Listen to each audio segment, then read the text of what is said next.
একটা বিশেষ কারণে আমরা এখানে উপস্থিত হয়েছি। আমরা কুমিল্লার নগর সেবক হিসেবে আমাদের এনসিপি সমর্থিত, আমরা এনসিপি যাকে সমর্থন দিয়েছে আসন্ন সিটি কর্পোরেশনের নির্বাচনে নগর সেবক হিসেবে, মেয়র হিসেবে জাতীয় যুব শক্তির কেন্দ্রীয় আহ্বায়ক অ্যাডভোকেট মোহাম্মদ তারিকুল ইসলাম, আজকে আমরা তারিকুল ইসলাম সহ আমাদের এনসিপি যুব শক্তি, ছাত্র শক্তির,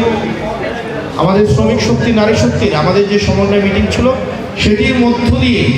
আজকে অ্যাডভোকেট তারিকুল ইসলামের প্রথম সাংগঠনিক কার্যক্রমের কুমিল্লা ভিত্তিক সূচনা হলো এবং কুমিল্লাবাসীর প্রত্যাশা, কুমিল্লাবাসীর প্রয়োজন বিবেচনায়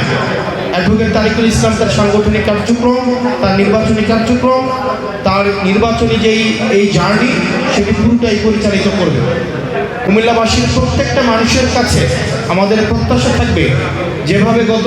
আমাদের ত্রয়োদশ জাতীয় সংসদ নির্বাচনে আপনারা আমাদের পাশে এসে দাঁড়িয়েছিলেন, আপনাদের বিপুল সমর্থন আমাদেরকে দিয়েছিলেন, আপনাদের প্রত্যাশা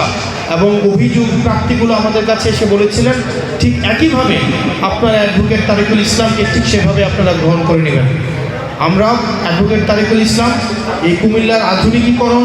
কুমিল্লার নাগরিক সমস্যার সমাধান, কুমিল্লার নাগরিক সুবিধাগুলোর ন্যায্যতা নিশ্চিতকরণ,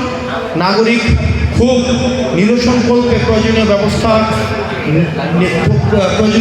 নেওয়া, এই কার্যক্রমগুলো অ্যাডভোকেট তারিকুল ইসলামের অব্যাহত থাকবে এবং আমরা বিশ্বাস করি কুমিল্লার গণমানুষের আকাঙ্ক্ষা বাস্তবায়নে অ্যাডভোকেট তারিকুল ইসলাম যুগোপযোগী ভূমিকা রাখবেন এবং গণমাধ্যমের আপনারা যারা আছেন